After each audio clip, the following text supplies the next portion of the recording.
Welcome to the fifth session of the Africana Muslim and Genealogies of White Supremacy Sawyer Seminar for the interdisciplinary study of Blackness and Muslimness. The seminar is led by Professors Saad Abdul Kabir, Morad Idris, and myself, Samar Ali. The seminar focuses on the racialized figure of the Africana Muslim, i.e., Muslims from Africa and its diaspora. It aims to address the way the Africana Muslim has been hypervisible in the theory and practice of racism since the days of Columbus, yet has been largely invisible in scholarship on critical race studies, white supremacy, and Middle East studies. The seminar brings together leading scholars, thinkers, and activists to reconceptualize the study of the African and the Muslim and center the Africana Muslim beyond the cracks of traditional disciplines and narratives. Our goal is to trace the intersection of race and religion in the production and reproduction of white supremacy in both theory and practice. The seminar is supported by the Mellon Foundation and housed at our home university, the University of Michigan, whose origins are a land grant from the Anishinaabe, which includes the Odawa, Ojibwa, Budawadami, and the Wyandot. Our university stands, like most all property in the United States, on lands obtained in unconscionable ways from indigenous peoples. Knowing where we are changes neither the past nor the present. However, through scholarship and pedagogy, we work to create a future in which the past is thoroughly understood and the present supports human flourishing and justice while enacting an ethic of compassion. Today's session is theory. It is the second of two panels aiming at generating a wide-ranging reflection on these questions and themes in relation to theory. Theoretical production is entwined with histories and structures and ideas that are either explicitly anchored in the racialization of Muslims or implicitly in their elision. We gather to ask how these dynamics help us account for race and religion across disciplines. How does rethinking the Africana Muslim in historical and contemporary bodies of theory-based knowledge challenge dominant assumptions? This panel series shines a different light onto questions of epistemology, history, and intellectual authority. Today's panel instigates a conversation about the Africana Muslim in relation to theory, placing the Africana Muslim at the center of race and religion as problems of theory. This conceptual shift reflects a broader movement across disciplines the past 20 years, and it indexes the transformative power of that ongoing intellectual labor. This is a transdisciplinary movement that has addressed problems of power, periodization, and the different permutations of key concepts ranging from resistance to alternatives to contemporary political and economic forms and to the horizons of possible futures. That trend has made a place for theorizing the place of theory itself, or interrogating what kind of insight counts as theory, what kind of subject can be a theorist, what the activities excluded from the category of theorizing can tell us. These are, at their core, questions about theory and authority, or how religion, race, ethnicity, gender, class, and predetermined themes have all gone into constructing theory. What counts as theory is a question that has been with us in the last few sessions in the background, whether when we address the place of the prisons and freedom, plantations and identity, law and autonomy, media and representation, or the dominant histories and their trajectories. These are, in a sense, uh, questions of theory as an act of authorizing, of self-authorization of authority. These are not just abstract academic or historical questions, but ones that had direct and quite dire implications for institutions, imaginations, and life. Critical inquiry itself and its scholars are once again under attack. This moment continues the long history of white supremacist ideologies that have bookmarked Blackness and Muslimness as other and as vulnerable to state authority, violence, and suppression.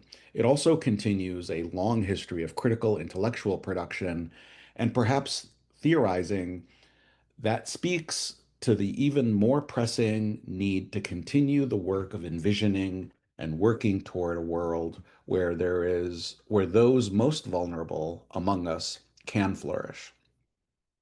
We come together recognizing that today's conversation will take us across time and space, but are intimately connected to the crisis of authority we find ourselves in today. Today we have four speakers, and let me introduce them in sequence. The first is Tāhir Fuzile Sitoto, lectures in the School of Religion, Philosophy, and Classics at the University of KwaZulu-Natal in Durban, South Africa. He attained his PhD from the University of Cape Town. His current research focus on Islam and race, especially in Southern Africa, Black Africana existential philosophy, Black African Muslim subjectivities, as well as the study of Islam as a spiritual category. He was born in Uitenhage in Eastern Cape, a province that has produced some of the most prominent leaders in the struggle for liberation in South Africa. Tahir was the first Black African national president of an anti-apartheid activist Muslim youth movement of South Africa. Before joining the ranks of the academy, he was the resident Imam of the Kwa-Nobuhle Muslim Community. Our second speaker is Gabriel Salgado. He is an assistant professor in the Department of Political Science at Trinity College. His teaching and research focus on race, colonialism, and temporality in Latin America. In his current project, he examines the development of race in early modern Spanish Empire, with an emphasis on the racialization of Jewish, Black, and Indigenous peoples. Our third speaker is Atiya Hussein. She is Associate Professor of Africana Studies at Williams College. She is the author of No God But God on Race, Knowledge, and Terrorism. The book takes the FBI's most wanted terrorist list and as a point of departure for asking a wide range of questions on normativity and the secularization of statistical analysis, the place of Islam for Black revolutionaries like Assata Shakur, and the FBI's intriguing withdrawal of race categories to describe Muslims considered terrorists. Her work has been published in scholarly journals such as Ethnic and Racial Studies and Sociology of Race and Ethnicity, as well as popular outlets including Boston Review, Slate, and A.D. Magazine. Our fourth speaker is Delise Mugabo.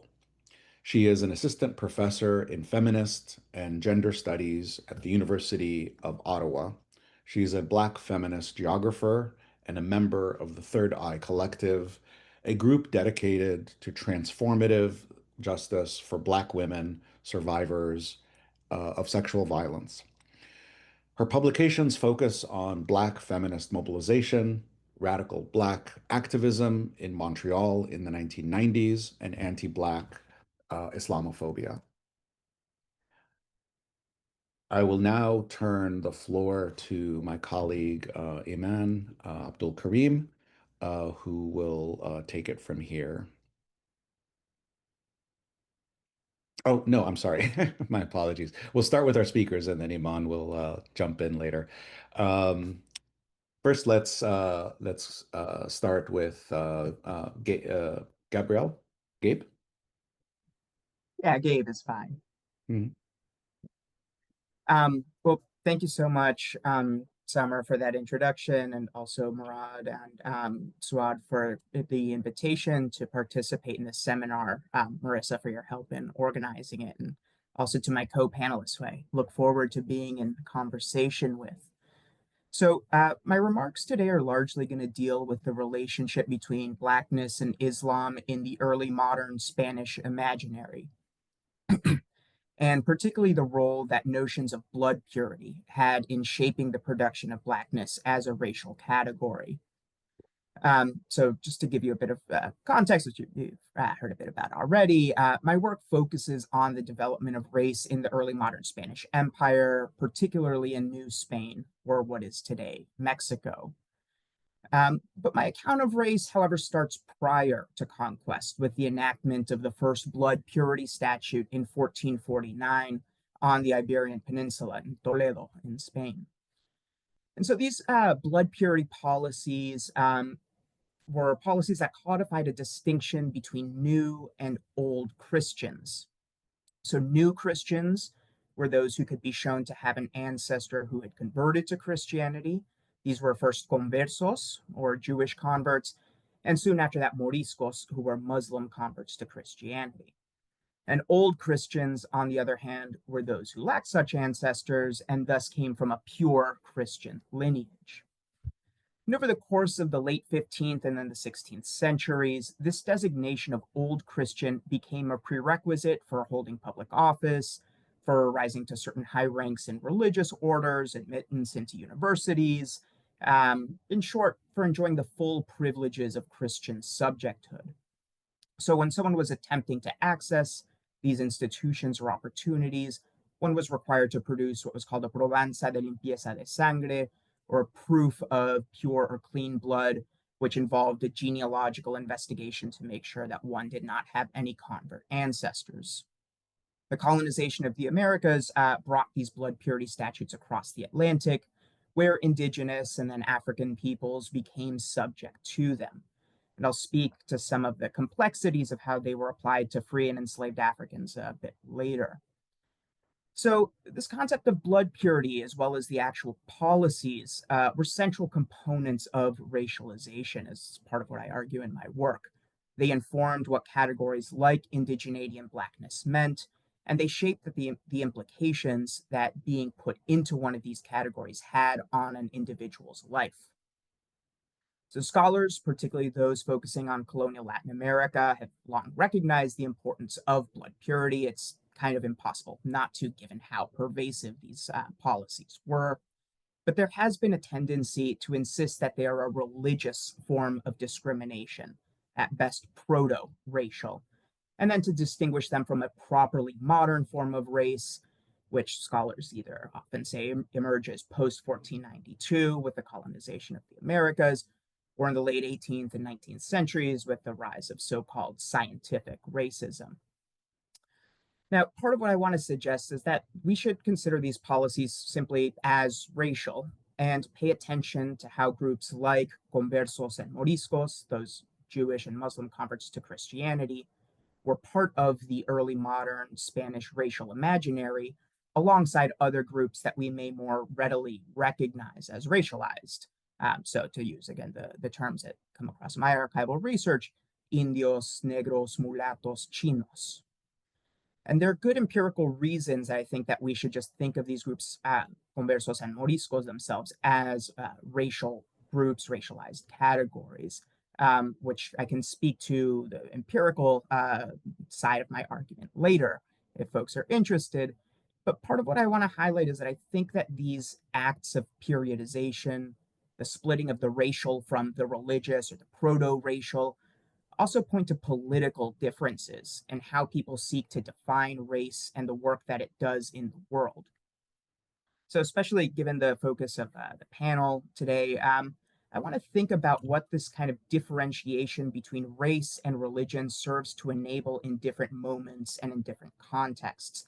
And I'll come back to a couple of contemporary examples at the end of my remarks. First, let me just say a bit more about the association between Blackness and Islam in this period that I study. So, for Spaniards, the presence of the Moors and Al-Andalus was certainly important in forging a series of associations between Islam and Blackness, but this was an association that also traveled widely. So, in the British context, for example, we have the term blackamoor, which scholars like Anya Lumba have argued was a term that shows us how notions of race were born out of attempts to fix the physical legibility of Blackness with the moral legibility of Moors or Islam. So in this kind of reading and account of race that I take up, race is never simply skin deep, but it purports to tell us something about the subjectivity of the racialized other. And Moors here provide that referent of that known other, known to be enemies of Christendom, and they supply that interiority which is attested to by a Black exteriority. Um, so again, this sort of notion of Moors as known enemies, the experience of the Reconquista completed in 1492 as well, really helps cement this kind of association again between a certain kind of phenotypic expression, a certain kind of moral, a sense of a moral or religious character as well that is brought together. And so race is really, I think, I read as the kind of conjunction of both of those elements. I'm going to shift quickly just to talking a bit about how this played out in the Spanish Americas. In my work, I focus a lot on the writings of various missionaries as well as some Spanish theologians. And so I'm going to draw on, just to begin, one of these accounts, Jerónimo de Mendieta, Franciscan missionary who traveled throughout New Spain, mostly in the late 16th century, has this sort of history of evangelical efforts that he publishes, that he completes writing in the early 1600s.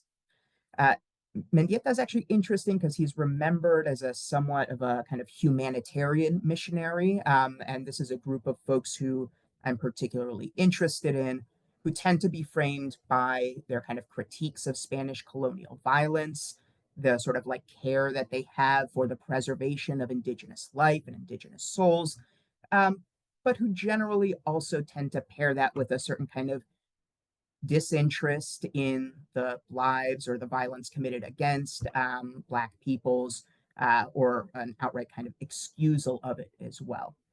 And so in thinking about the kind of production of Blackness as a racial category that's set apart from indigeneity, I'm interested in how these different forms of violence are legitimated by these so-called humanitarian missionaries. So early on in this book, his Historia, Mendieta reflects on the fate of those who encountered the initial Spanish troops on Hispaniola and the smaller surrounding islands.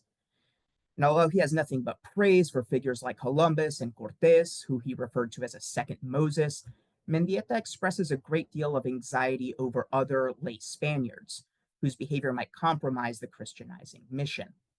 So the harsh involuntary labor imposed on indigenous peoples in the Spanish pursuit of gold has decimated their population, and Mendieta warns against similar consequences in New Spain.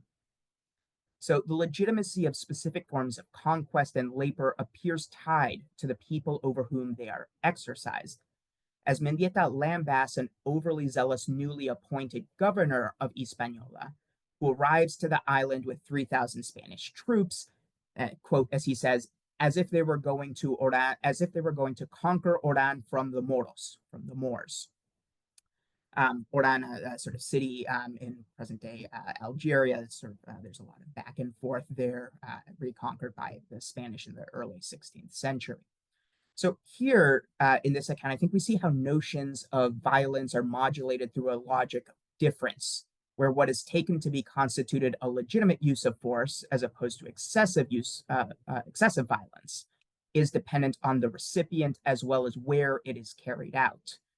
So what I think we start to see in the writings of folks like Mendieta is a kind of cartography of both violence and salvation that he distinguishes. So within this critique of the violence against the indigenous peoples in Hispaniola, we can also see the excusal of violence when it is located in Africa, directed against the Moors in Oran. So this example with Oran, along with his kind of frustration that he repeatedly expresses about kind of lay Spaniards and their abuses of indigenous peoples, reveals how his humanitarianism draws upon a distinction between the new and old worlds. While the proper management of the American colonies would, of course, he says, entail the use of certain kinds of disciplinary force, other forms of violence were to be reserved for the peoples of the Old World. Now, among these, importantly, of course, is enslavement, and slavery, of course, being central for many scholars to the formation of Blackness as a racial category defined in part by enslavability. Um, but the Africanization of slavery, this is a term I take from scholar Tatiana Sejas, was a process. And I'm really interested in how this process develops and the fact that it's certainly, at least I argue, not settled throughout the 16th century. So the point at which we get to and how we get to the kind of equation between Blackness and enslavability is largely what I'm kind of working on right now. Just for a little bit of additional context, slavery as an institution was widely accepted amongst Spaniards, who mainly approached it through this theory of just war.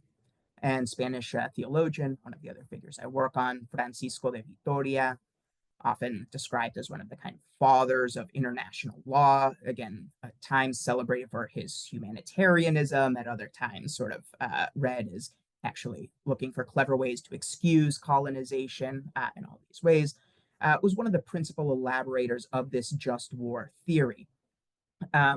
And this just war theory really dealt with, again, the conditions under which you can justly go to war, but also very importantly, what you could do in the course of and subsequent to that war, such as whether you can enslave those who you have defeated. And religion plays a really important part in those kinds of consequences, or one's religious status, because within the just war theory, certainly as elaborated by Vitoria, one is not allowed to enslave one's co-religionists, other Christians as well. However, non-Christians, Muslims in particular, are sort of enslavable as a consequence of a just war. There's some complications I'll come back to later here as well.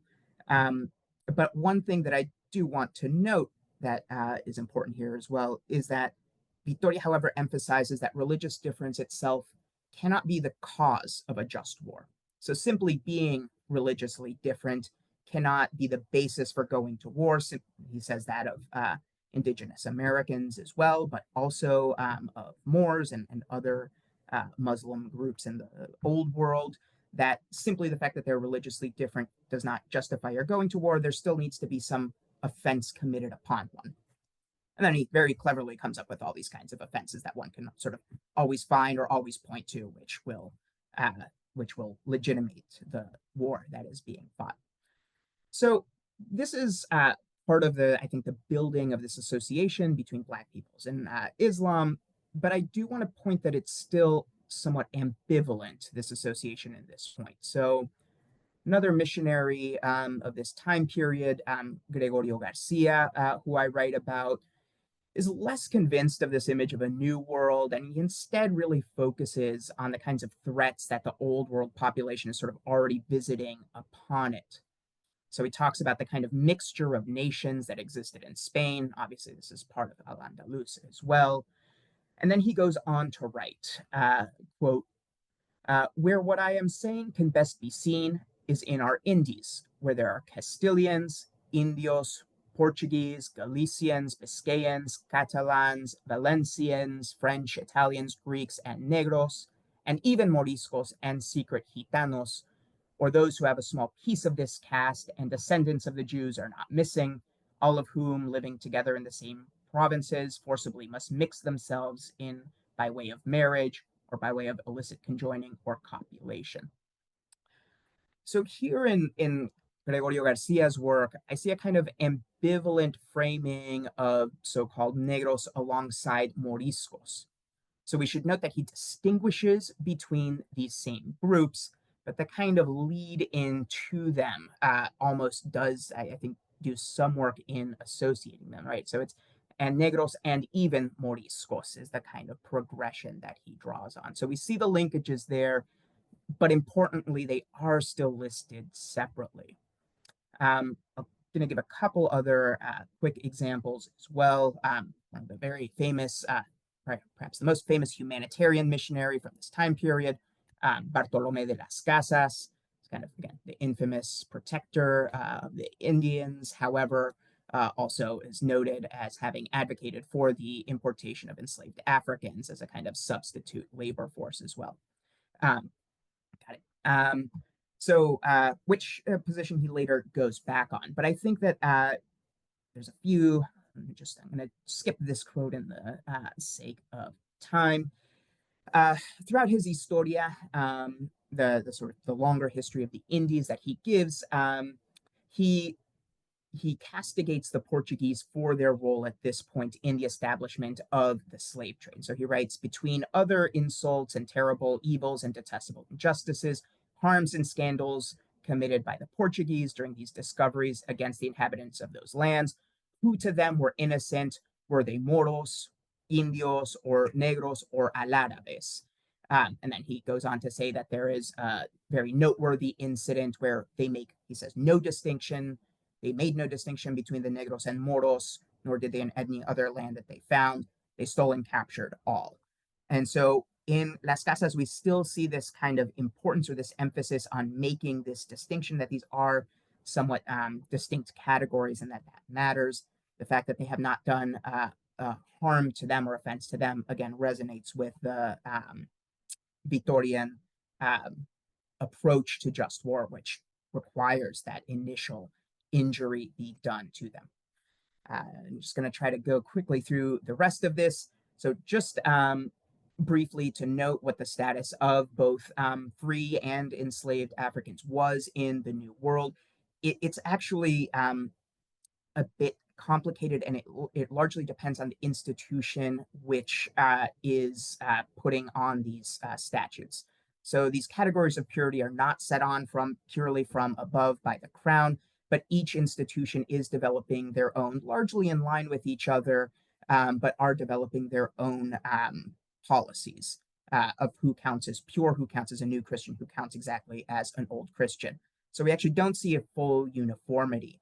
On one side of things, we actually see indigenous peoples in the Americas are exempted from the Mexican Inquisition under the logic that they are new Christians and therefore shouldn't be held to the same kinds of standards.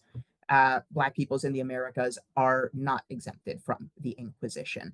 So that, again, on the one hand, seems to indicate that they are not afforded the status of invincible ignorance, that they have not known Christianity, have not had the opportunity to convert.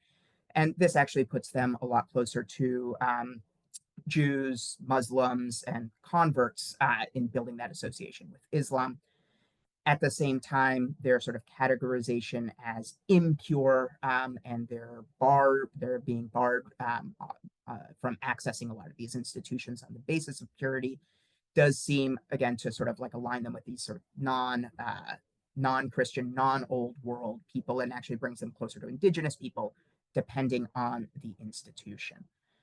Let me just close. I know I'm running low on time, so I just want to say a couple quick things about the sort of conclusions that I want to draw from this and why I want to kind of insist on reading blood purity as a kind of racial form of racialization. One main thing is that I want to insist on the fact that race and religion are not easily distinct categories, certainly not in the time period that I'm studying, but I think even today, we should be careful of the way that those distinctions are attempted to be made. So in the sort of early 16th century in Spain, you have all of these kinds of cases and attempts by the Spaniards to grab someone who is a Morisco, a Muslim convert to Christianity, and they say, well, we think you're still secretly practicing Islam. How do we know this? Well, it's because you still speak Arabic sometimes, because you sing a certain song, because you dress in certain clothing. And part of the defense that's mounted by a lot of these Moriscos before the Inquisition in many of these cases is, well, the fact that I speak this way or the fact that I dress this way is actually a matter of my culture, not of my religion, and does not reflect my deep religious beliefs. And so there you have the authorities, the Inquisition in some cases, sometimes it's civil Spanish authorities, who are actually put in the place of trying to distinguish between what is a sort of matter of culture, right, is more superficial, and what actually reflects deep faith. And so these categories I see as actually being sort of produced out of these negotiations in this time period, not as kind of stable reference that we can go back to and say, maybe this is culture, this is religion, this is race, this is religion. One just very more contemporary example, and I think again the stakes that are apparent to me are the kind of debates that you sometimes get around Islamophobia and racism, where you get some people who say, well, Islam is a religion, not a race. So this has constantly come up around Trump's Muslim ban. But Richard Dawkins has a quote that I think is quite helpful, somewhat old now, but he says, if you think Islam is a race, you are racist yourself. It's enough to say that if you can convert to something or convert or apostatize out of it, it is not a race. If you're going to accuse me of racism, you'll have to do a lot better than that. Islam is a religion, and you can choose to leave it or join it. So Dawkins takes race to be a static concept, presuming that there's some rigid criteria that we can use to determine whether or not a particular category is a racial one. I think that instead, if we focus on racialization as a process, read this concept of blood purity as part of the history of race, we can understand how the distinction between these categories, like race, culture, religion, and even biology, are historically contingent, and we can see how the attempts to disambiguate them at certain times are actually meant to, in Dawkins's case, excuse Islamophobia. He will say, well, I recognize that it's not appropriate to be racist. Islamophobic, however, I am allowed to engage in Islamophobia because that is going to be a religious form of difference, not a racial one. And that's some of the work that I think the disambiguation of these categories sometimes serves today, and again, part of what thinking about categories of knowledge that we create and produce, coming back to the one of the themes for our panel, one of the things that I wanted to just put on the table. But thank you all very much.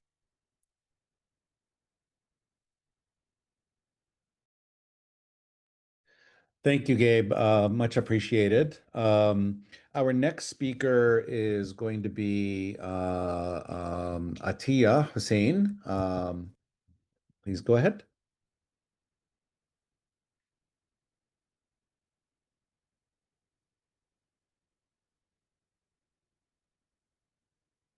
Okay, hello. Thank you so much to the organizers of this and to the other panelists and anyone who's listening. I really love the topic of this panel, and I'm excited to be here. So thank you all. I want to start by telling you a little bit about my book that came out a few months ago, No God But Man, on race, knowledge, and terrorism. And it's out with Duke University Press. And this panel is too short for me to summarize the empirics. So I think what I want to tell you really quickly is just what the book is about. And like you mentioned in the introduction, Samer, the book looks at the FBI's most wanted terrorist list and thinks about some of the puzzling things taking place on that list. And there's two main things.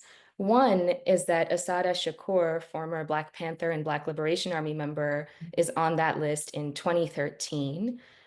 And another puzzling thing, and I can get into why later if we go into it in the Q&A, but the other puzzling thing is around the absence of a race category for the vast majority of Muslim men who are on that list. And thinking about these two happenings on the most wanted terrorist list together has taken me to having to think about theory specifically when it comes to race.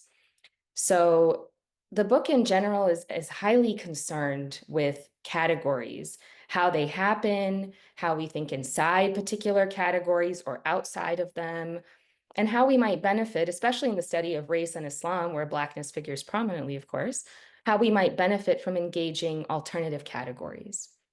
So what I want to do today is offer a few reflections on the book in 4 parts.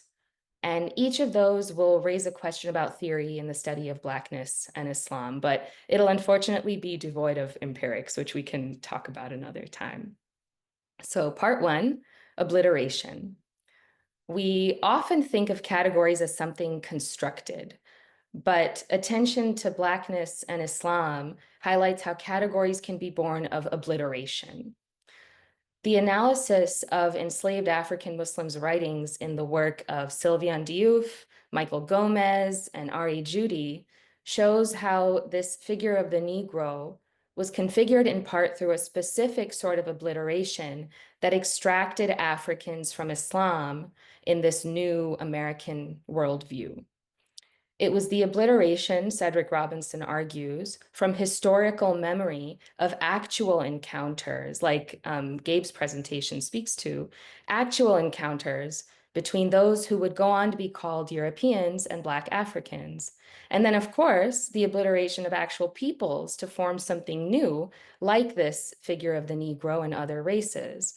So race, then, is not an honoring of the real differences between us, and it's also not the mere production of difference. It's the destruction of reality to produce notions of difference. And we see this, of course, in the words of Malcolm X when he says that they take you out of existence when they call you a Negro. For Cedric Robinson, this erasure or obliteration is central to race. This obliteration is the reference point for the race category of Negro and its synonyms when conceived the same way. So the question then, if we take this history of obliteration seriously, then we can consider race not so much a construction per the sociological, social construction of race through the building of something, but instead as an outcome of a process of destruction. Does this history of obliteration, in which Blackness and Islam are central, threaten some of the assumptions of even some of the critical approaches to the study of race? Part 2, race as epistemology. One of those persistent features and critical approaches to the study of race is to conceptualize race as an identity. But I find it more useful to highlight the epistemological dimensions of race, which is to say the way that race is a way of organizing and categorizing humans as a means of producing knowledge. Sylvia Wynter's work is especially useful here. She argues that toward the end of the 18th century and into the 19th, the supreme source of legitimacy moves from a religio-secular understanding of what it means to be human, built on a Christian idea of God, to instead a purely secular, or as she says, de-godded source of legitimacy that continues to be structured on the theological model, even as God is replaced. Man holds the place that God once did. When man replaces God in an otherwise structurally similar model of knowledge, man is deified. It's a certain type of human, bourgeois European men, not all humans. So what you have is an order of knowledge that is both a racial order and also a theological order. Life and resources are organized in a way that advances that one particular kind of human at the expense of all others, and at the expense of all other ways of living and knowing, and they're all subordinated as inferior, as subhuman or non-human, and so on. But man then is the reference point for race. Race designates difference from man. And in my book, I talk about the way that the history of social statistics really does this very plainly and explicitly. So the problem of race is not only its essentialism or its erasure of history from people, or that it classifies poorly, but also that it has a false divine figure that persists into the most powerful articulation of the secular, that then also shapes our sense of reality and possibility.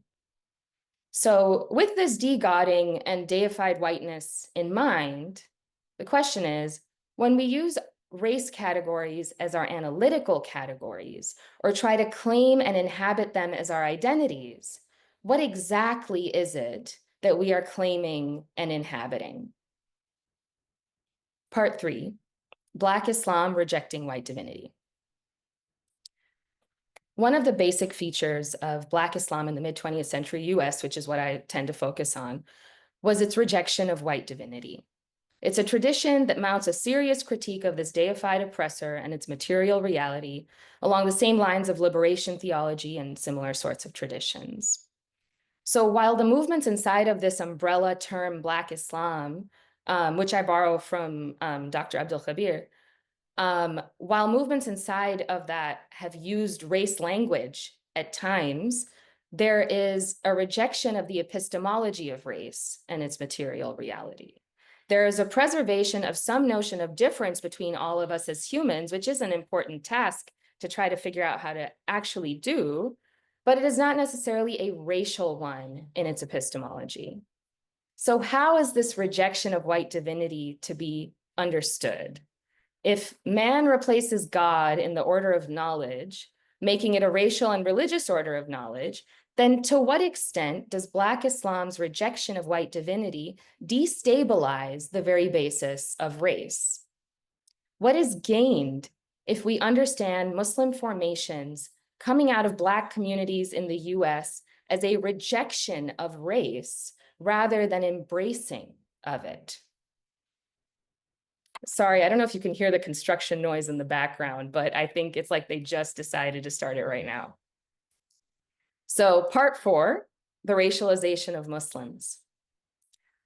If Islam is a restoration of that which was obliterated in the making of race for those who are pushed into the Negro category in the US, then to be Muslim in this context is to move against the US racial order and its logics.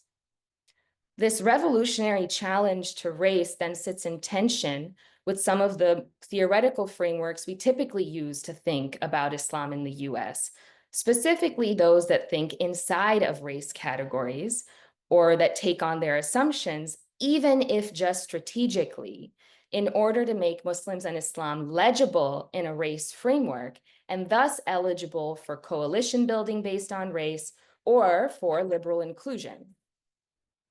Many of us in this research area, we do this because we care about fighting injustice and oppression. And the bigger question here that I want to raise is whether scholarship engages the logic of race to understand it, or whether some other kind of logic is engaged to understand race. It's worth considering then whether the claiming of race categories can be vindicated if it's part of an anti-racist project. Karen and Barbara Fields argue that it cannot. That belief in race is like belief in the geocentric model of the universe. It's either true or it's not, no matter who holds this belief or what causes they put it toward.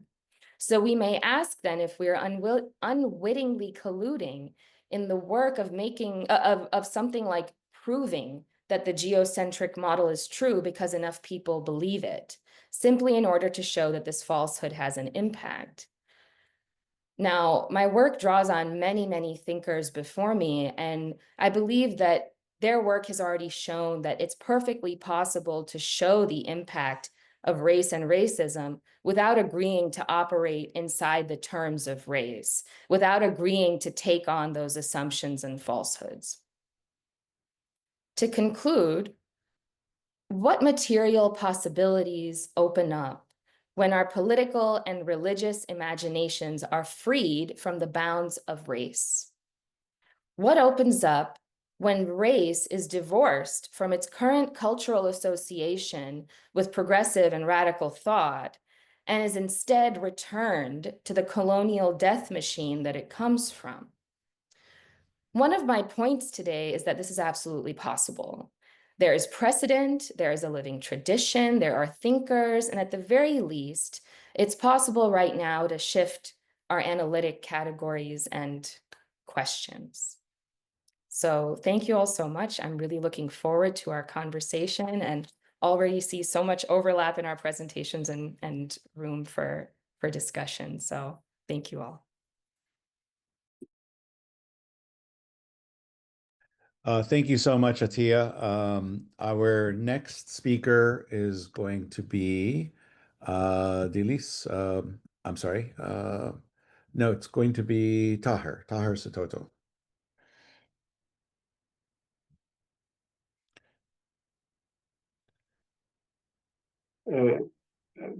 Greetings, colleagues. Must also begin by thanking the organizers of this most important seminar for inviting me to take part in what resonates with some of my work. But also I want to thank Marisa in particular, who has been quite patient with the back and forth emails to make sure that the times do not clash, as it were. I know in the States it is in the afternoon, and South Africa it is evening time at the moment.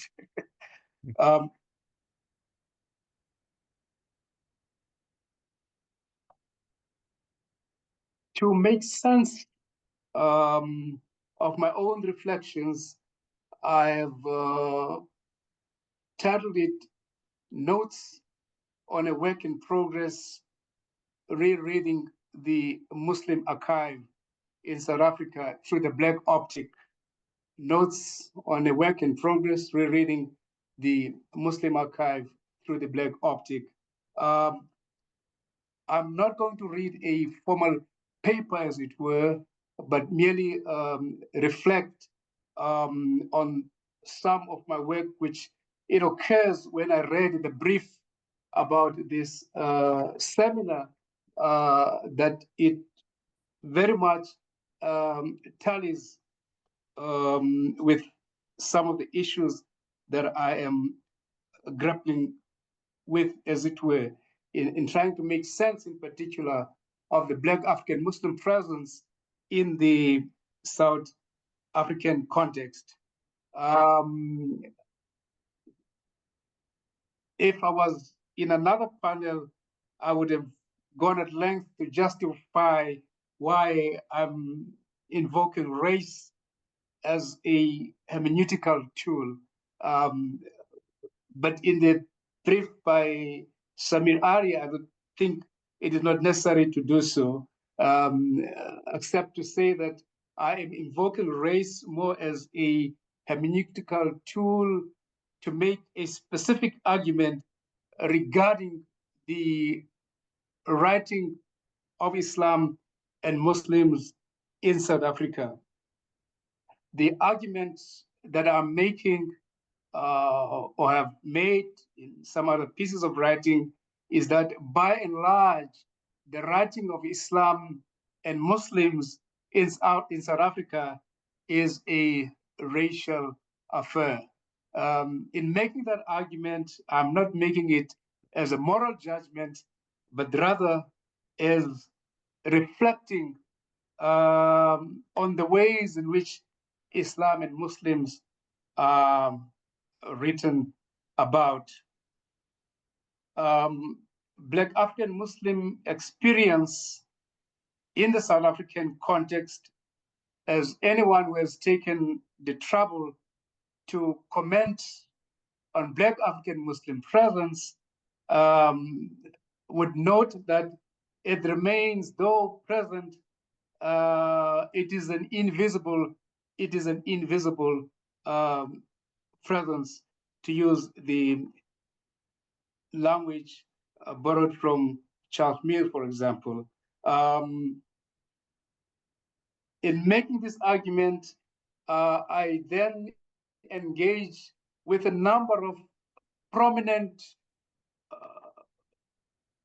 voices in the writing of Islam in South Africa. Amongst them is Abdul Qadir Tayyib, who has written quite extensively on Islam and Muslims in South Africa, as well as Habiba Badrun, who has also written quite important work regarding Muslims from slavery to post-apartheid, quite extensive historical works. However, in as much as these works, for example, Abdul Qadir Tayyib has written one of the seminal works on the history of the Muslim youth movement in South Africa.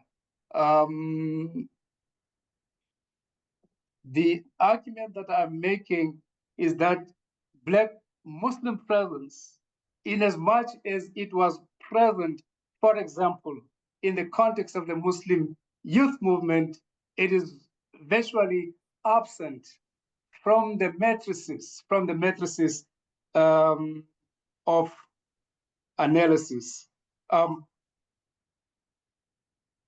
While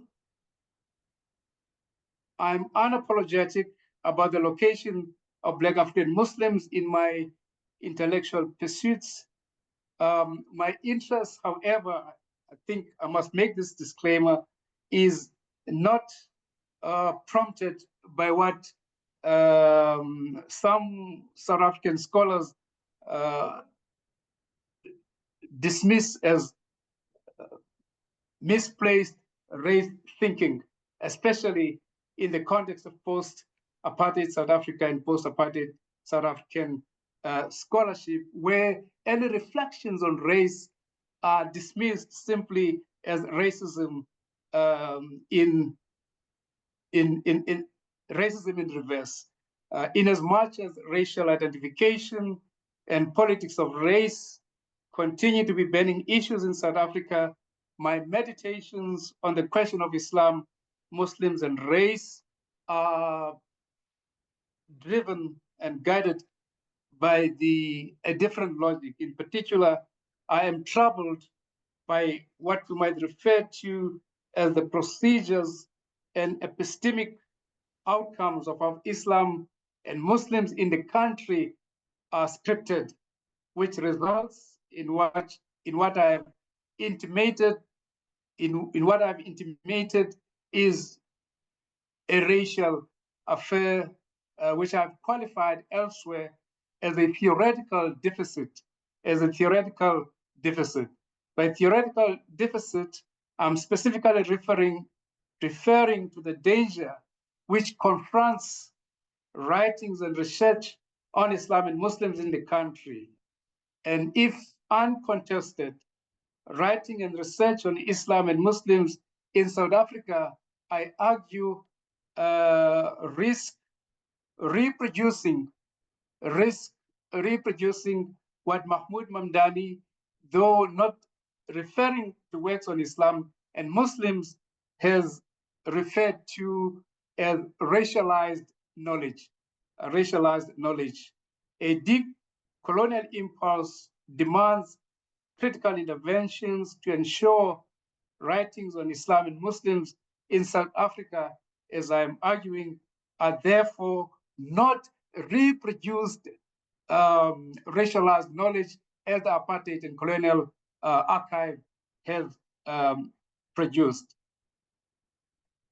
Of course, to make this remark is not synonymous, I must make this disclaimer, with making value judgments on scholarship about Islam and Muslims in the country, nor is the remark directed at what others might refer to as intra-Muslim polemics and racial dynamics. On the contrary, I'm more concerned with what might be referred to as the procedures that characterize the writing of Islam and Muslims in the country. Of course, we do not have time. For example, I've done an extensive analysis of how this work, Islamic Resurgence, a history of the Muslim youth movement in South Africa, is scripted. To save you the details, the conclusion that I draw is, in as much as the Muslim youth movement had members across the racial groups in South Africa. However, when it comes to the main, those that are privileged are those that come from the other racial groups. Black African Muslim cognitive and intellectual agency is simply completely erased, as it were, in as much as the work acknowledges the influx of Black membership within the organization, and yet there is no detailed investment in trying to interrogate the presence of what these Black members brought into the organization, as it were, except to simply note as a footnote that they marked a shift in how the organization engaged with the South African reality. The Muslim youth movement, in particular, was regarded as among organizations that were at the forefront of the struggle against apartheid, together with others. Yet, in its early formation, the organization was very much driven by the rhetoric of by a pan-Islamic rhetoric that did not relate to South African realities and the South African context. And it was the influx of the Black African Muslim membership that compelled and pushed the organization to rethink its engagement in the politics of South Africa by forcing it to contextualize itself and speak directly to the South African context, as it were. Now, what is interesting is the catalyst for change, in as much as it was the Black African Muslim membership and its intellectual agency that they brought into the organization, yet through its entire pages, there is no investment in analyzing how these Black members in particular, what kind of contribution did they make? This is what has prompted me to refer to as a theoretical deficit, in particular, in this particular work, Islamic resurgence. What is interesting, though, is that when there's reference to Black African Muslim presence in South African Islam, it is quarantined to the category of conversion. It is only addressed and written about through the stereotype of converts to Islam.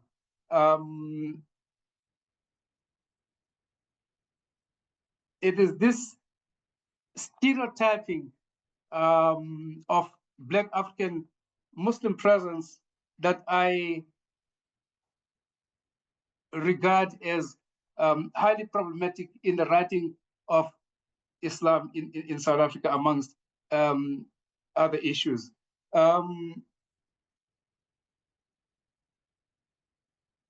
Or what I would elsewhere I refer to as an erasure of Black African Muslim presence in the procedures of South African scholarship on Islam and Muslims. Hence, my critique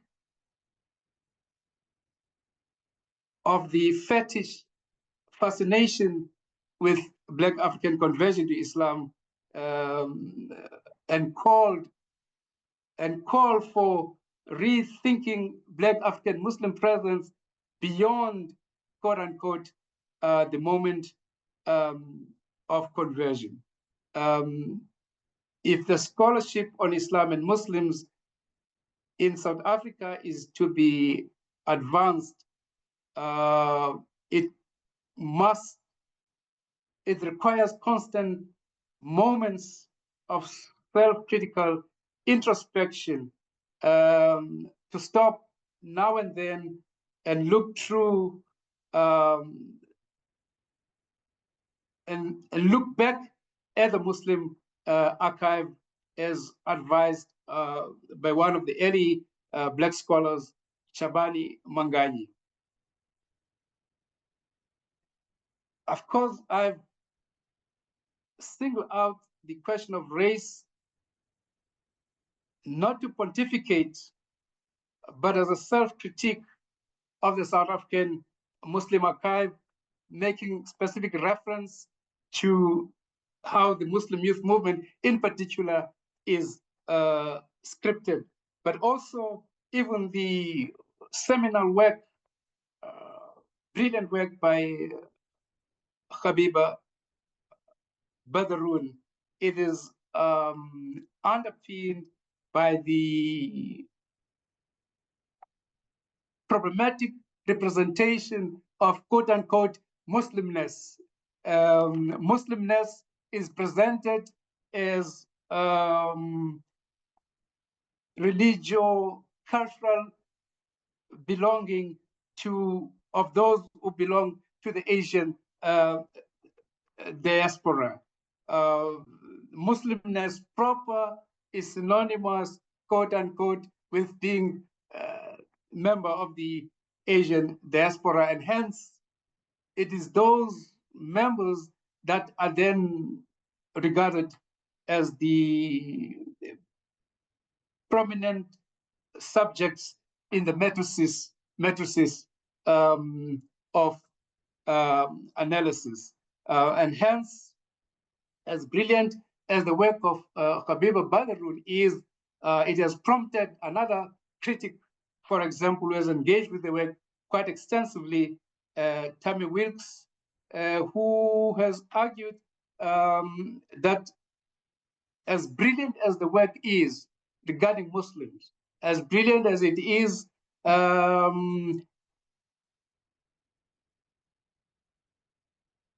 it struggles to attract a Black reader whose research, quote unquote, may focus on reclaiming alternative modes of visibility for Black subjectivity, because a Black reader might not identify with the subjects and figures that feature prominently in regarding Muslims, for example. Of course, without problematizing what Wilkes refers to as the Black reader, I wonder though if Habiba Badroun in this work had featured Black African Muslims together with the other kinds of Muslimness that is portrayed in the work, whether a critique raised by Tammy Wilkes, for example, would arise. In other words, I would argue that if the work was more inclusive in terms of its subjects of analysis, beyond those that are exclusively from communities of the Asian diaspora, perhaps the critique that it might be alienating to a Black reader might not arise. And therefore, to ask what does it mean to be Black, African, and Muslim in South Africa, and by extension in the world, the question is not based on trying to make Black African Muslim subjects of history, nor is the question driven by a desire to essentialize racial ontologies. On the contrary, if scholarship about Islam and Muslims in South Africa is attentive to decolonial imperatives, it must are making is that it must also turn the critical gaze inwardly at the Muslim archive itself and how it is scripted, and to use the language used by Tāhir Fuzile, how the figure of the Black Muslim is featured in the South African Muslim archive. The example of the Muslim youth movement in particular, when re-examined, it would seem tell a different story. Rather than on the periphery, Black African Muslim presence represented what one member from the Black membership has referred to as mutual beneficiation. In other words, Black African Muslim members in the Muslim youth movement were not passive recipients of knowledge, rather they were also critical in shaping the thought patterns and the intellectual history of the organization.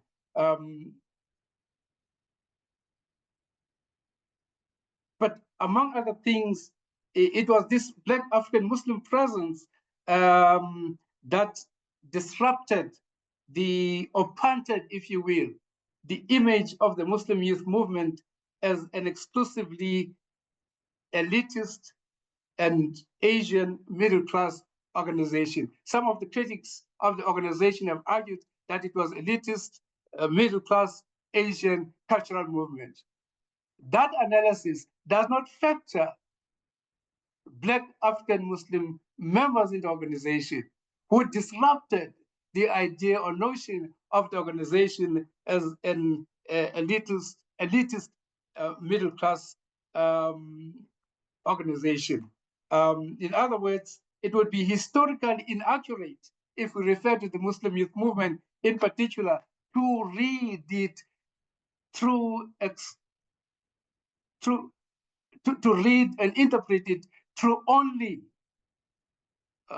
its membership from those who belong to the communities of the Asian diaspora.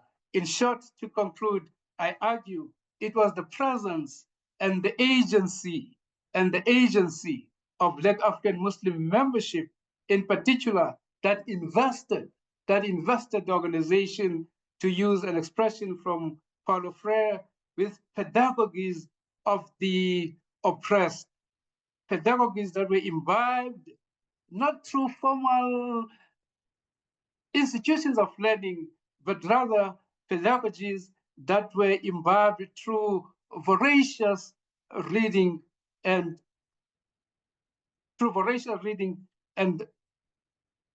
reading clubs that were at the time not sanctioned by the status quo.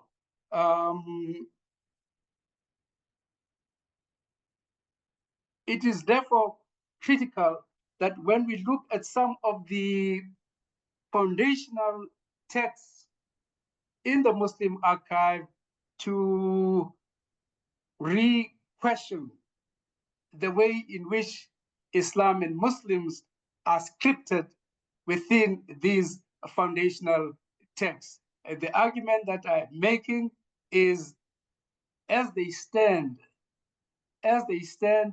they present Islam as a racial affair. They represent Islam and Muslims as a racial affair, and hence the critical imperative to reread afresh the Muslim archive and its foundational texts through what I call the quote-unquote the Black optic, as a way to rethink and re-theorize the praxis, the scholarly praxis of writing Islam and Muslims in the country. I think I'll conclude with that. Thank you very much, Tahir. Our fourth speaker is going to be Delis Mugabo. Thank you. Thank you. I'm so glad to be here, just listening to everyone before. I'm just making myself a reading list because so much of what was discussed is very, very, will be very helpful for this research I'm going to present you. So when I converted to Islam in 2009, it was during a time when the Canadian province of Quebec had moved from debating how much it should accommodate non-white cultures and practices in public spaces and institutions to implementing French-style secularism that banned people whose religious practices were too visible from accessing public services and from working in the public sector. My article that was published in 2016 on Rocks and Hard Places, a reflection on anti-Blackness in organizing against Islamophobia, came out of the frustration and disillusionment I had experienced being a Muslim Black feminist activist in the Quebec left organizing against Islamophobia, including against French-style secularism. I protested with my feet and left Quebec, but remained closely connected to it in various ways. My current research explores an earlier moment of anti-Black Islamophobia in present-day Quebec. In fact, it is what I see as the founding moment of this form of racial power. I examine how enslaved Black people in New France and across the French Empire were forcefully converted to Catholicism, and how this conversion operated as an assault on the existing religious beliefs and practices of the enslaved, including Muslim ones. Exploring this foundational moment, I argue, will not only help us understand the deeper roots of today's anti-Black Islamophobia, but also how Islamophobia was essential to anti-Black subjugation and the violence of slavery in the French Empire. In Saidiya Hartman's terms, the assault on the religious beliefs and practices of enslaved Black people was a crucial mechanism for achieving their subjugation. As I'm still in the beginning stages of my archival research, my presentation today is on the framework that grounds my approach to this work. There were almost 1,500 enslaved Black people in New France, present-day Quebec, between 1629 and 1834. Indigenous captives accounted for about twice that number. Under French rule, most enslaved Black women and men who ended up in New France were purchased from the French Caribbean or the American South, rather than directly from Africa. In fact, many enslaved Black people in Quebec were taken across national borders, often multiple times. So from Africa to the Caribbean, to the United States, to the Canadian Maritimes, and then to Montreal and or other places in Quebec. But the archives tells us that a number of these enslaved Black people in Quebec were originally captured in Guinea, which at the time it referred to a large territory stretching from present-day Senegal to Benin. Significantly, this territory was majority Muslim, with some African religions practiced as well. Very few of its residents were Christian. The archival traces we have of enslaved Black people in Quebec comes from notary and court documents and church records.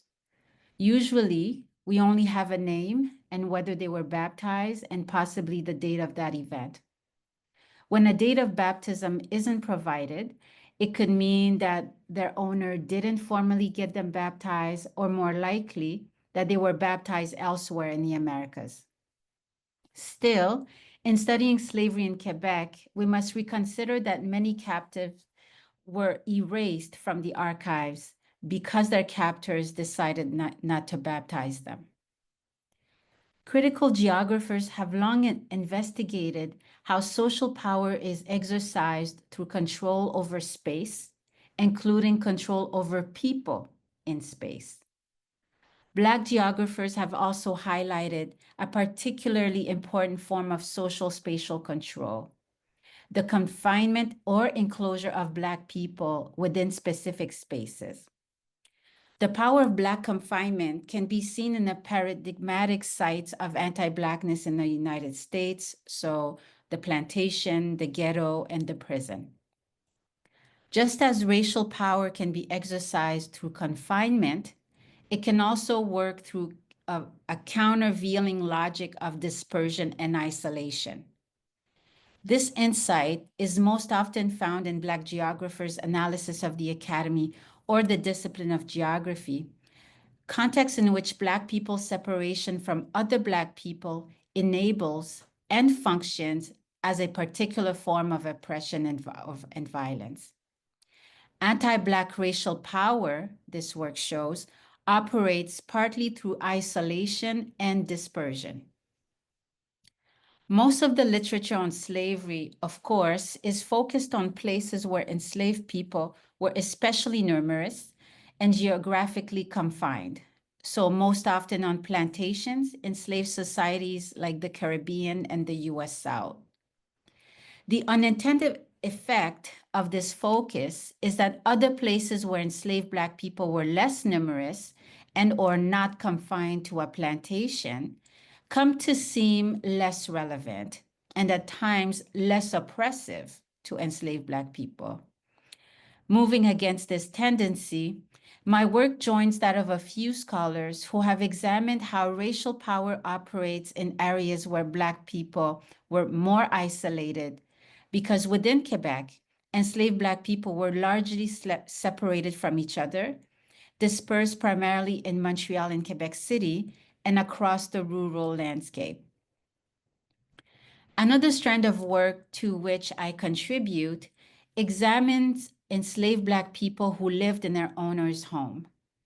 Critiquing the idea that living under the owner's roof made Black enslaved people part of the family, I argue that being enslaved in a Quebec settler home didn't lessen the violence of enslavement, but rather served to secure it.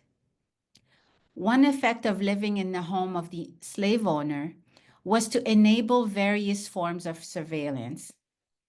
Referring to the US context, sociologist Patricia Hill Collins makes the case that the white private homes where Black women labored as domestics were the testing ground for surveillance because they included intimate scrutiny, assault, violence, sexual harassment, or the threat thereof. These forms of domestic surveillance and violence need to be further explored in Quebec because living in the slave owner's home also enabled surveillance outside of the home. My understanding of the forced conversion of enslaved Black people is thus situated on the landscape of Black isolation. Catholicism was deeply embedded in French colonialism. As historian Gregory Coulter reminds us, after French settlers arrived in Montreal in 1608, they sought to legitimize their presence by constructing a religious hospital in the 1630s that treated Native peoples for old world diseases that the church believed were sent by God to punish them for their pagan beliefs. The Jesuits asked for a hospital in order to centralize healing as a means of conversion and pacification. Beyond hospitals, the Catholic Church was a key site of community buildings and an institution of colonial governance.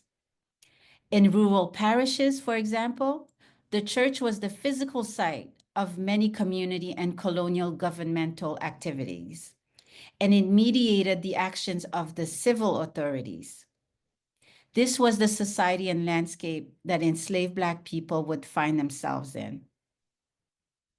But Catholicism was also part of the power applied to enslaved Black people before they arrived in the New World. French slavery historian Sue Peabody shows that the French effort to convert Black Africans began not in the Caribbean, but in French points of contact along the West African coast. As French trade in West Africa got underway, the Capuchin order attempted to establish missions in Guinea and Senegambia. There, the missionaries found and described the three primary religious traditions of West Africa: the worship of local indigenous deities, Islam, and Catholicism. With the exception of a handful of Luso-African converts, however, French Catholicism made few inroads along the western coast of Africa. By 1639, the Capuchins had abandoned their mission in Senegal and shifted to a new project, the conversion of enslaved Africans. In the New World itself, the Catholic Church expanded its efforts to convert the enslaved, an effort that shaped the overall regulation and management of slavery. Slavery in the French Caribbean and later in Louisiana was codified in 1685 by the Code Noir. While it was never officially proclaimed to be applicable in Quebec, it was nevertheless the informal model for the governing of slavery in the colony. The first article of the Code Noir makes no mention of slaves, but bans all Jewish people from the islands. Interestingly, that article was not in the initial draft of the code. It was added in Paris in response to the Jesuits' 1682 report protesting the Jews' alleged interference in Catholic missionary work. An excerpt of that report reads, and I quote, "The Jews have in their houses a great number of slaves that they instruct in Judaism, or at least that they divert from Christianity, preventing them from coming to instruction and destroying them by a right of religion contrary to ours, and by what they say to them, especially all the sentiments that the missionaries could inspire in the faith. Even more, of the total number of slaves, there are several who come from certain countries, who, because of their proximity to the Mohammedans, have all received circumcision, which, being the door to Judaism, makes it very easy for the Jews to persuade their slaves to embrace their other dogmas of the law." End of quote. This sentiment echoes the motivations of French missionaries on the islands a few decades prior. As early as 1640, when French metropolitan laws and customs still held that a Christian could not be enslaved, French missionaries working in the Antilles had been the first to insist that the enslavement and deportation of African slaves to the French islands was the only means to convert them. For instance, Jean-Baptiste Dutertre had insisted that the establishment of slavery in the French islands had led to the conversion of 15,000 slaves who would never have had any knowledge of God in their country and who would have died miserably in the impieties and errors of Mahomet, which infect those brought from Africa. Again, the specter of Islam haunts the archives. Importantly, the second article of the Code Noir orders slave owners to have their captives instructed and baptized in the Catholic religion. Historian of colonial France, Guillaume Aubert, explains that while many have interpreted that article as recognizing enslaved Black peoples as members of the Christian community, we should understand it instead as French secular and religious justification of slavery on religious and racial grounds. We can see the effect of this religious mission in how white historians of slavery in Quebec have frequently discussed the conversion of enslaved people by their Quebecois enslavers as evidence of the benevolent nature of slavery there. Robin Winks makes a broader point, arguing that the church humanized the slave-master relationship. The most well-known historian of slavery in Quebec, Marcel Trudel, argued repeatedly about slavery's relative benignity in French Canada, which predictably shaped public discourse and subsequent historiography on slavery in New France. As Suzanne Roethlisberger has argued, Trudel dehumanized enslaved people while humanizing their bondage. It should be obvious that religious conversion was not a gift from the enslaver or a humanizing force within enslavement, but rather a mechanism that strengthened Black subjection. Unfortunately, the dominant narrative in Quebec is that slavery was kinder and friendlier there, at least partly because of the benevolence of the Catholic Church.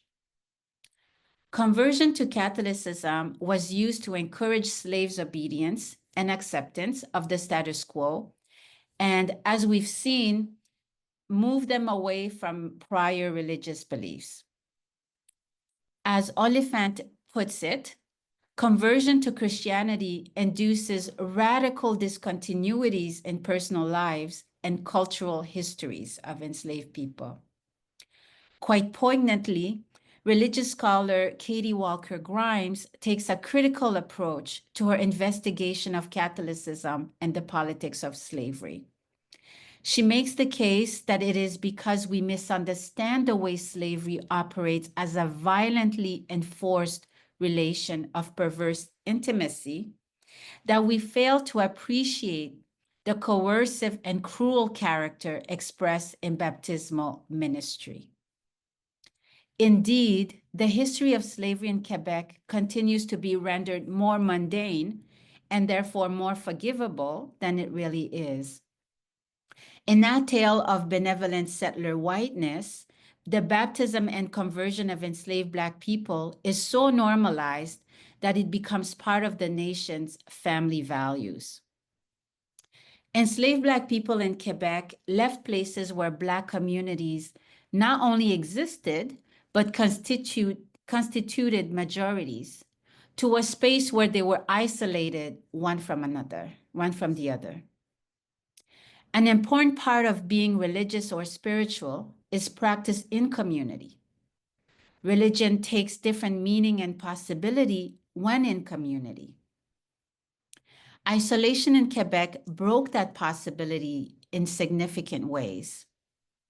As I've said elsewhere, isolation in Quebec is very much about breaking the possibility of Black community making. In the case where an enslaved person was taken from Africa at an advanced age, they may have remembered religious teachings or practices from their home community, and therefore may have been able to keep it up on their own or with others. Or if they left Africa too young, or if they were born in the Americas, they could have been brought up among those who could transmit their religion, whether Islam or African beliefs, to them. However, the type of isolation enforced in Quebec had dire consequences to their spiritual and religious practice, since building a Black community was next to impossible. The myth of a benevolent slavery in Quebec was partly born out of the self-serving tales that we find in enslavers' family memoirs. The following example, which has often been used to point to the presumed affection captive Black women held for their enslavers, actually tells us that even in old age, after having lived many years in isolation from other Black people, enslaved Black women at times managed to retain certain cultural and spiritual practices. They were also able to avoid punishment by their slave owners and even clergy by convincing them that these practices were for entertainment purposes only. In his family memoirs, Catholic priest Henri Raymond Casgrain recalls the story of an enslaved woman named Thérèse who lived with the Duperron-Baby family. And I quote, "Our mother still laughs heartily, recalling a comical incident that Thérèse caused. As she entered the avenue leading to the Honorable Baby's home, a negress ran up to her in panic, gambolling, and exclaiming like a mad woman. At first, our mother was frightened and thought she was dealing with a mad woman. But Mr. Baby and his sons reassured her, laughing out loud. It was her father's old slave, who he had inherited from his mother, who was showing her delight at seeing her master's daughter by performing a Negro dance accompanied by an African song. End of quote. While we will probably never know what Thérèse was singing on that day, it appears to have been something that was foreign to her captors, at the very least. In conclusion, my research aims to provide a new approach to understand, critique, and resist the politics of secularism that have come to characterize Islamophobia in Quebec. Forced conversion during slavery and laïcité in present-day Quebec are both a penetrative form of power. They are both presented and defended as modes of inclusion, but rely on both intimate and public forms of violence. How does the forced conversion of enslaved Black people demonstrate anti-Black Islamophobia? Well, conversion seeks to eliminate someone's prior religion. Islam represents a form of autonomy from white control. Anti-Blackness in that context does not function without Islamophobia, and Islamophobia solidifies anti-Blackness. Thank you. Yes, Thank you. Thank you so much, Delise. I will just wrap up here. And before I pass it to my colleague on Imam, I want to just apologize. I misquoted Atiya's book's title. It is No God But Man. Very interesting title. Thank you so much. Thank you all for wonderful, interesting presentations. And now I will pass it on to my colleague, Imam Abdul Karim. Yes, thank you guys so much for those really thoughtful and lucid presentations. I just wanted to remind the audience that there's a Q&A function, and so please put your questions there and we will get to them. I have a starter question, but I want to just turn it over to you guys first to see to our panelists and our hosts to see if you have questions for each other.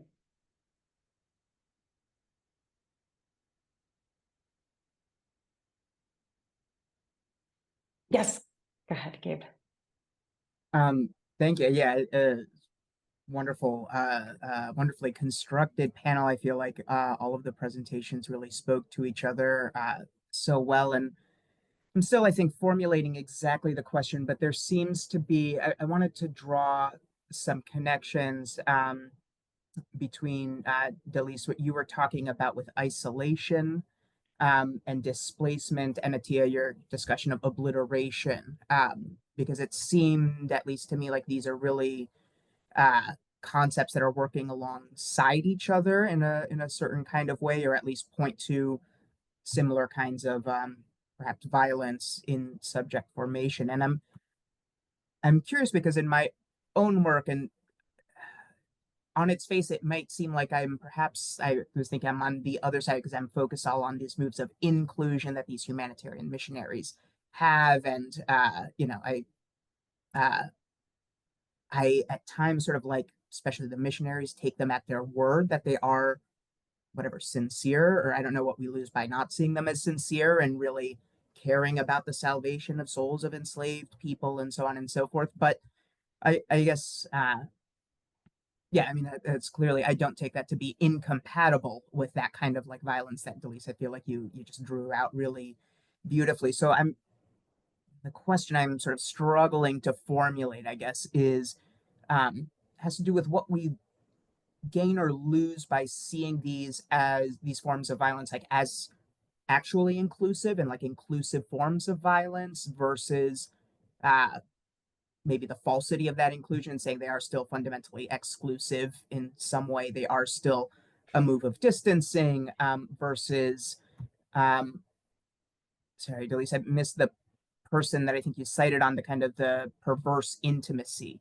as well, right? So can we think of those sort of moments of embrace and perhaps again racialization as moves of bringing people in, even selectively recognizing their humanity as convertible people, and saying that that's absolutely not incompatible with the kind of like violences of enslavement, racialization, and so on and so forth. But yeah, I guess, yeah, how do we, or where, what do you all think we sort of like gain or lose by thinking about these either as moments of inclusion or exclusion, obliteration, or how we think about those two alongside each other? If that rambling question made sense, I hope. Thank you. I love, love, love that question. And yes, Atiya's conception of obliteration. I'm gonna need to get back to think it through because it's just so good. But to your question as to what do we lose when we question that notion of inclusion and question, you know, the humanity that they, you know, really wanted to give us or gift us, right? So I think I find that that idea that they can, you know, gift us humanity on the condition that we convert. I mean, it speaks to the initial violence, right? That our humanity is conditional, right? So whereas theirs is not, is already established, right? So that there's an initial violence there. And also the violence of like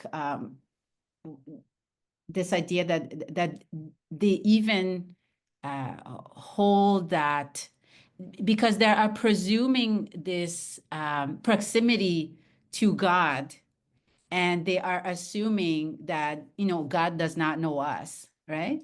And that we do not know God. So they are taking a godly position. So it's not just our humanity that they're giving, that they, you know, want to gift us, but they are also like confirming to themselves and to the rest of the world that they are the conferers of who's human or not, and they are also establishing that they have this relationship to God that we can only access through them. So this care, I think the language of care is because is a language of violence, and care is often this mask so that to pacify, right? So that we don't recognize and name and contest that violence, right? Care is the initial mode of pacification. So, and no, I also don't, I'm always skeptical of this kindness that these missionaries had, because a real kindness would have meant like no slavery, right? You can't be an enslaver and be like, I'm nice. Like there's no such thing, right? As nice slavery, as a nice enslaver, like it doesn't go together. So I think if we refuse that, then everything they say, we understand not only as lie, but as how violence works. And I think these people very understood like the power of their documents, the archive that they were building and creating, was to ensure that violence would live in perpetuity, because people will then read them and be like, oh yeah, these people were great, right? Yeah, so that's how I would. Yes, Swad. Actually, I didn't know if Atiya wanted to respond first. I just had a question, so yeah. Yeah, just really, really quick, because I think this is a great question. I agree with everything that you also said, Delis, and would really emphasize something very similar. Like, I think, you know, the question you're asking about sincerity and that being, you know, not incompatible with violence. I think it's highly possible that they were completely sincere. But one thing that I always find really interesting to read about debates from like the time period that you're working in, Gabe, and then the time period of like the late 1800s and debates among statisticians trying to explain the regularity of phenomena. There is a lot of sincerity, I think, and it's in the content of the ideas and the arguments where it's like, well, what exactly is it that they are so very sincere about? And that's where I think it's easier for us to put our analysis. And that's what we have access to anyway. And then as far as what is gained or lost by thinking in terms of inclusion or exclusion, I think that's a good question. And at the same time, I think it's easy to get lost in it. And especially right now where those words can mean all kinds of different things. And inclusion also, like you said, Dailies, right now can be a pretty predatory thing too. And that's where I think it can be useful to think about the structure of something.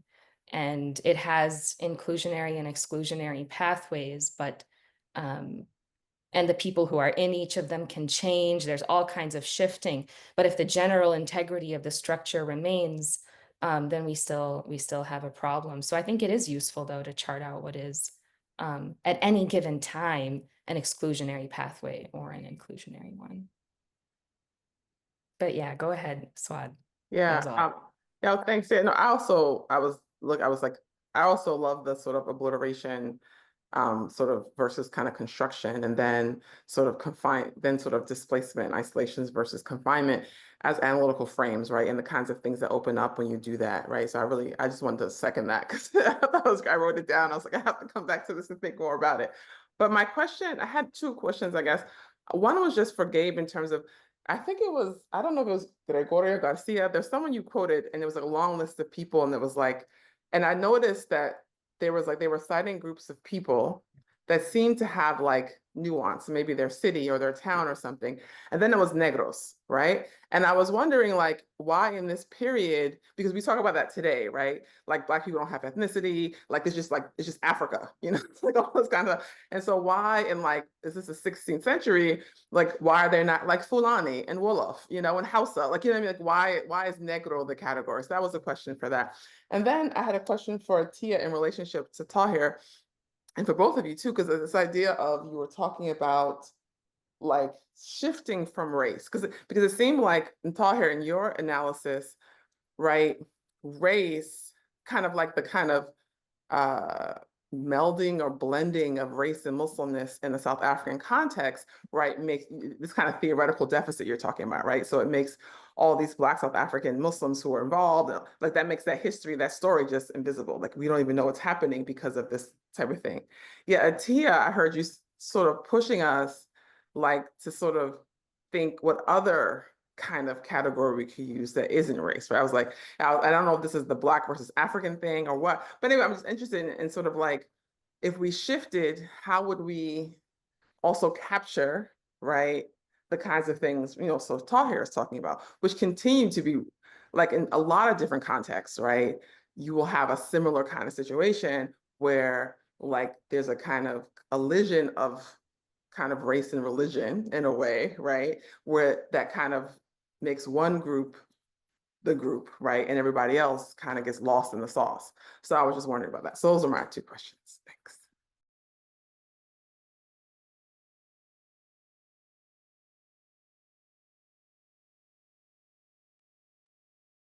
I can go first unless you would like to.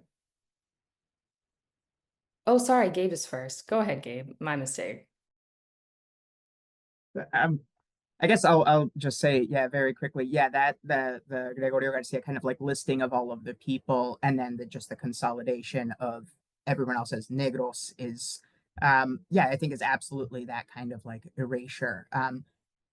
It's interesting because I do find in the period by a lot of these missionaries, the distinctions are sometimes drawn. They are known, it is very clearly a sort of choice when various African peoples are kind of like collapsed into just the category of Negro. because you have in other lists or at other times missionaries writing about Congos, Biafran, Guineos. Again, like Guinean is that kind of like term that gets used a lot, and all kinds of other very important distinctions of sort of, again, like sort of newly arrived Bozales versus other more Latinized Ladinos as well. And so I think like in that moment, I'm curious about the moments in which those kinds of differences are sort of brought up as significant, and the kind of pairing that I keep finding of negros and moros always sort of like appearing next to each other is interesting, and to the extent that they are often paired, but they are still kept apart a bit more than the way that, again, in the sort of English, British context, that sort of term blackamoor actually collapses them into each other. So I'm curious about that, but I do think that there is, it's tactical, it's intentional, and it's not just born of ignorance in this moment either, right? Like they, someone like Gregorio Garcia certainly had the capacity to list out these groups in a different kind of way. But yeah, that's all I'll say.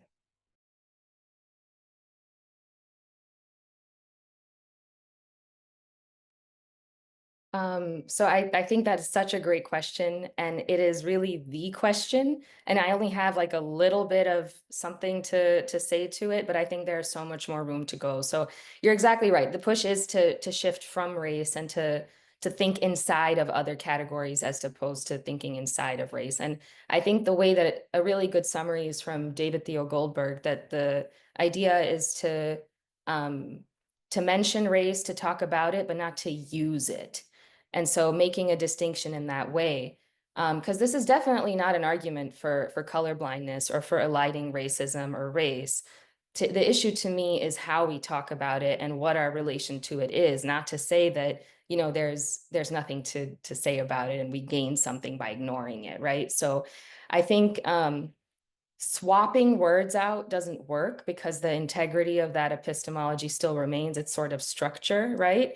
And I think Sylvia Wynter does this really well, and Ari Judy, like they're kind of models for this. And I think Racecraft also has models for a model for that. But in addition to them, or maybe highlighting what some of them are doing, I think one of the biggest challenges in finding other ways, which isn't about just finding some, like landing on it and then doing it, right? Like it's a process. So I think part of what we have to do is face down the secular and the way that it's a really big source of pressure, including in, progressive and radical thought that wants to be in solidarity with Muslims of various kinds. And that's to say nothing of the more like explicitly white supremacist kinds of secularism. And so, yeah, I think seeing how that kind of appears in our own work is a challenge. And it's a challenge to me too. And I think to the whole field as well. So yeah, great question.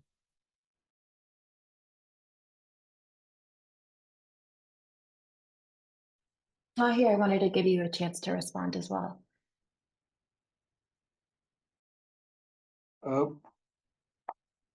I also had a question for Delise, but just to respond quickly, or perhaps to clarify, I'm not really calling for inclusivity more than being preoccupied with the procedure, a scholarly procedure, scholarly praxis in how Islam and Muslimness is scripted in the South African Muslim archive.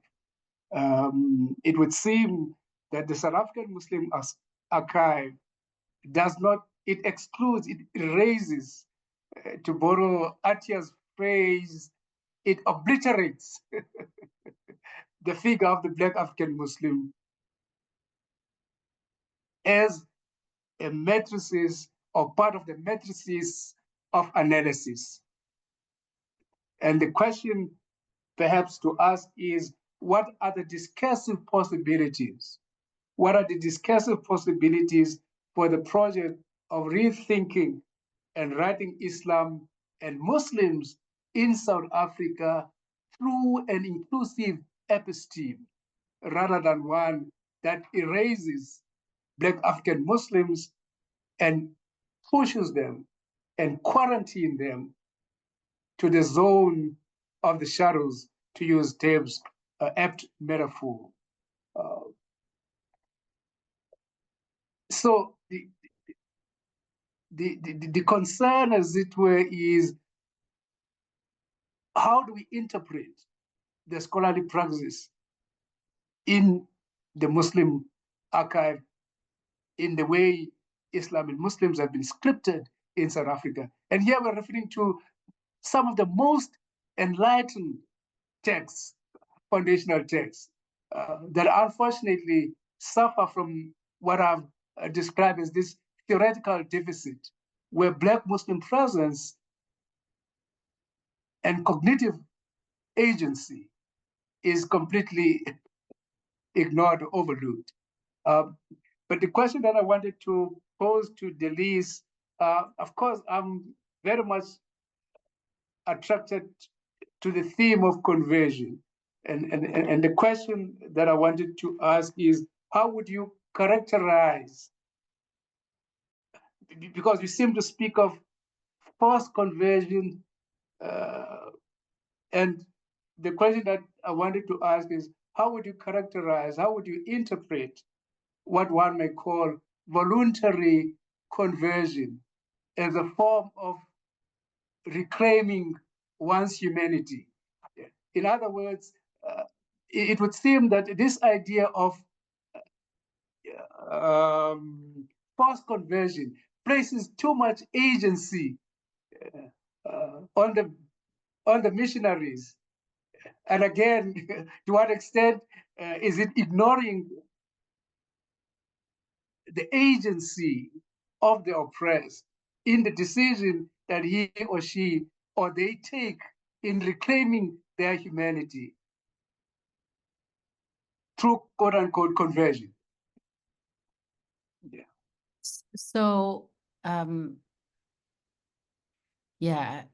that's a great question. One thing I'll say is that definitely in the case of Quebec, the archives does not tell us or give us an indication of whether, of how much enslaved Black people, had really espoused Catholic beliefs. So we can't say either way. We can't say if they truly believed it or if they were just going along. We can't say either way. One thing we do know is that conversion, what do they gain by converting?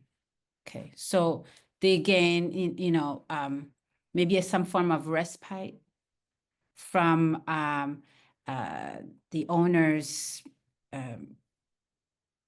pressure or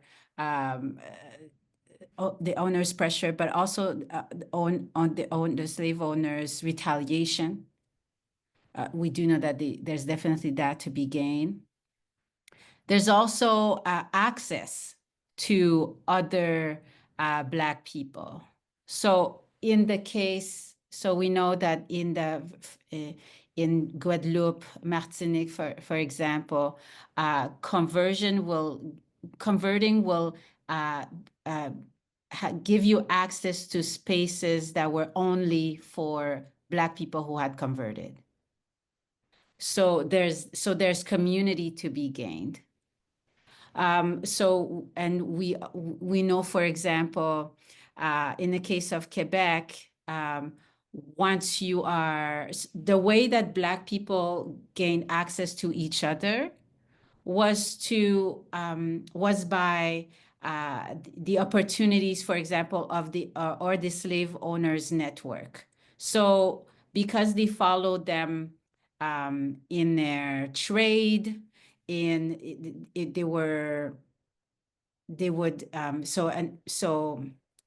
let me just say this briefly. So even when enslaved Black people lived in Montreal in their household, because slave owners had many properties, so for example, in other cities or in the rural areas, and because often a slave owner would own only one Black slave, the same person, that same enslaved Black person would have to work in all those different places where slave owners had properties or business deals, for example. So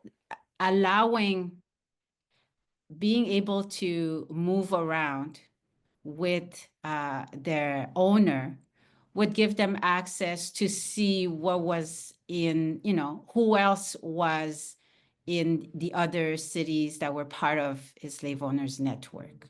So there are access that is to be gained when you comply with conversion or something else.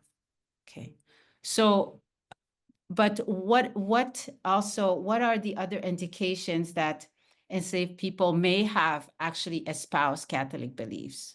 So we see, for example, after enslavement, some start participating in churches. Some are active in certain churches. So we see that. But we also see a different, and that's something I'll develop a bit more in as I continue to write this. We also see, because Quebec at the time, but still today, that the reality is that this doesn't change. This hasn't changed today. The mode of organizing society is a Catholic one, right? But what we see after the abolition of slavery is Black people forming community, not on the basis of Catholicism. So we see small Black communities being formed with Black people who are Catholic, Black people who are Protestant, and Black people who are Muslim. So we see that even if whatever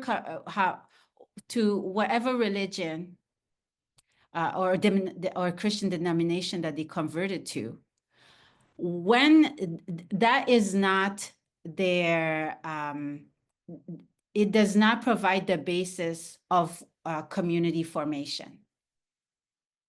So, so it is not an exclusionary mode of understanding themselves and governing themselves. So therefore we know that it's not the same Catholicism that they were converted to or that they were taught.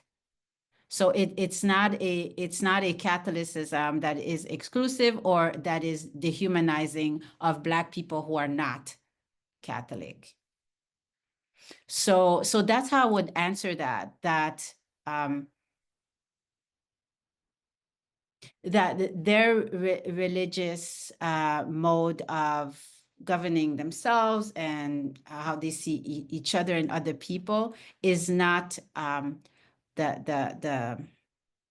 the Quebec Catholic model. It does not follow that. And I think it's always important for scholars of slavery to admit and accept that there's something that we will never know, that we cannot reconstitute the life of enslaved Black people, that there's something, but there are many things are lost, and not try to pretend that we can make it whole again. So yes, I definitely do not know who and how many of them truly and deeply accepted Catholicism. I cannot know that. Well, that brings us to time, and I just wanted to thank all of the brilliant panelists for your presentation today and give a virtual round of applause to you all. And thank you so much to everyone who joined us this afternoon. And you can, of course, with all of the seminar events, find this recording on our YouTube channel. We are also continuing the theory discussion on this Saturday, May 3rd at noon. With a keynote from Dr. Dalia Gubara. And you can go to our website, bit.ly/Africana Muslim to register for that keynote and join us again on Saturday afternoon. So thank you all so much.